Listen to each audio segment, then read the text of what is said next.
नमस्कार दोस्तों। एक बहुत जटिल विषय लेकर हाजिर हुआ हूँ आपकी खिदमत में। सुनने में आपको थोड़ा अटपटा लगेगा, लेकिन यह हकीकत है कि भारत में 6 राज्य और 3 केंद्र शासित प्रदेश यानी कुल 9 राज्य ऐसे हैं जहां पर हिंदू माइनॉरिटी में है, हिंदू अल्पसंख्यक है।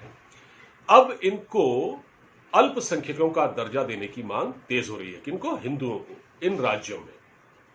क्योंकि यहां पर दरअसल जो समुदाय माइनॉरिटीज कहलाते हैं वो 20% से ज्यादा है, और दुनिया के किसी भी देश में 20% आबादी, 20% जनसंख्या जिस भी समुदाय की हो वो अल्पसंख्यकों की श्रेणी में नहीं आता।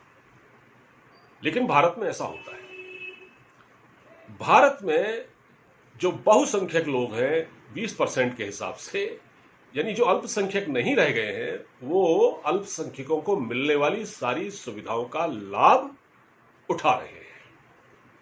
आपको याद होगा कि हमारे एक प्रधानमंत्री हुआ करते थे, सरदार मनमोहन सिंह, यूपीए के वक्त में। उन्होंने एक बार कहा था कि इस देश के प्राकृतिक संसाधनों पर पहला हक अल्पसंख्यकों का है। इससे बहुत गंभीर विवाद छिड़ गया और विपक्षी पार्टियों ने इसे मुद्दा बना लिया था।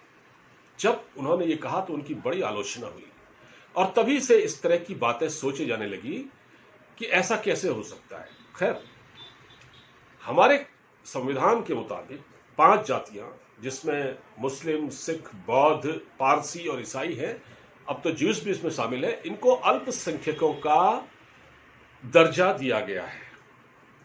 अब आप ये देखिए, हमारे कुछ स्टेट्स हैं, जो स्टेट्स मैं आपको नाम गिनवाता हूं: लद्दाख, जम्मू कश्मीर, अरुणाचल प्रदेश, मणिपुर, पंजाब, लक्षद्वीप, नागालैंड, मेघालय, मिजोरम। राज्य हैं जहां पर जो लोग रहते हैं, खासतौर से ईसाई समुदाय, या एक पंजाब को छोड़ा जाए, पंजाब में तो सिख हैं जो बहुसंख्यक हैं, बाकी राज्यों में जो दूसरी जातियां हैं वो अल्पसंख्यक हैं, और वो है बहुसंख्यक है, पूरी तरह से बहुसंख्यक है, लेकिन वो सारे लाभ उठा रही है।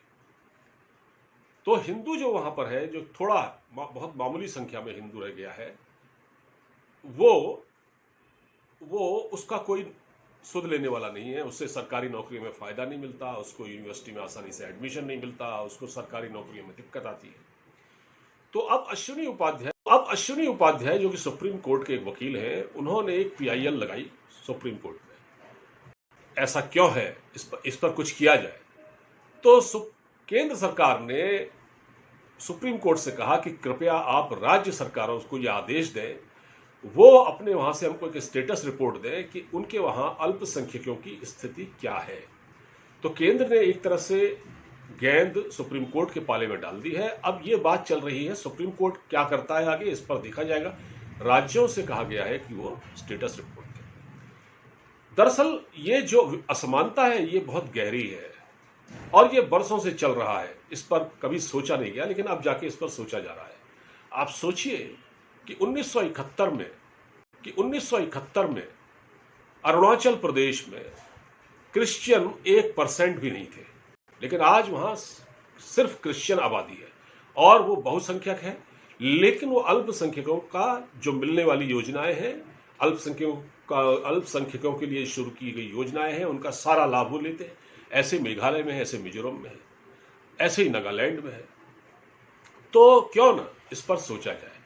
तो अगर ऐसा होता है तो उसका क्या फायदा होगा? इसका फायदा यह होगा कि जो हिंदू समुदाय है, जो वहां पर रहता है, जो बहुत मामूली परसेंटेज में है, उसको भी सरकारी योजनाओं का लाभ मिलेगा। वो भी अल्पसंख्यक में आ जाएगा भाई।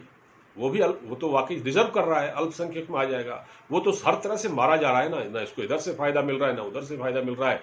और जहां वो बहुसंख्यक आबादी में वो अल्पसंख्यक नहीं, वो 2% है, तब भी वो कहीं एग्जिस्ट नहीं करता। तो उसके सर्वाइवल का सवाल है। उससे क्या होगा कि हिंदुओं को नौकरी मिलेगी, रोजगार मिलेगा, भर्तियों में वरीयता मिलेगी। इसके अलावा जो शैक्षणिक संस्थान है वो भी वो खड़े कर पाएंगे। जैसे एएमयू है, मुस्लिमों का एक माइनॉरिटी इंस्टीट्यूशन है, एएमयू है, जामिया मिलिया है, उस्मानिया यूनिवर्सिटी है। इसी तरह की जो माइनॉरिटी इंस्टीट्यूशन है, ये कॉलेजेस हैं, हम देखते हैं जैसे बहुत सारे कॉलेज हैं जो दिल्ली में सेंट स्टीफन है, इसी तरह से बहुत सारे कॉलेजेस हैं, सेंट जेवियर है मुंबई में। तो ये अपने शैक्षणिक संस्थान भी खड़े कर पाएंगे और इनको सरकारी योजनाओं का लाभ भी मिल सकता है। तो ये जो मुहिम शुरू हुई है, अब इसमें क्या है कि एक चीज और है, इसमें क्या होता है कि जब हिंदू उस राज्य में अल्पसंख्यक है, मान लीजिए पूर्वोत्तर के राज्यों में, मेघालय में, मणिपुर में है, अरुणाचल प्रदेश में, तो वहां क्या होता है, क्रिश्चियन मिशनरी सक्रिय होती है और इनको बाहर से फंडिंग होती है, विदेशों से, इटली वगैरह से। तो क्या होता है कि वो जो हिंदू बेचारे जो 1-2-4% हैं, वो भी गरीबी में रहते हैं, वो मुफलिसी में रहते हैं, उनको रोजगार मिलता नहीं है, तो उनको ये मिशनरियां ललचाती हैं और उनका धर्म परिवर्तन कराती हैं। इसका लाभ जो होगा मैं आपको वो बता रहा हूं। तो वो धर्म परिवर्तन कराती है, लालच देती है, क्योंकि वाकई गरीबी है, गरीबी में आदमी क्या करता है, मरता क्या न करता। तो उसने कहा ठीक है हम क्रिश्चियनिटी अपना लेते हैं। तो जब वो क्रिश्चियनिटी अपना लेता है तो उसको दुनिया भर के लाभ मिलने लगते हैं, इस लालच में आ जाता है। तो अगर उनको वो सरकार अगर उनको भी अल्पसंख्यकों का दर्जा घोषित दे दिया जाएगा तो भी उनको सरकारी योजनाओं का लाभ होगा और वो कन्वर्ट नहीं होंगे, उनका धर्मांतरण नहीं होगा। तो ये एक बहुत बड़ी चीज है जो जिससे बचा जा सकता है।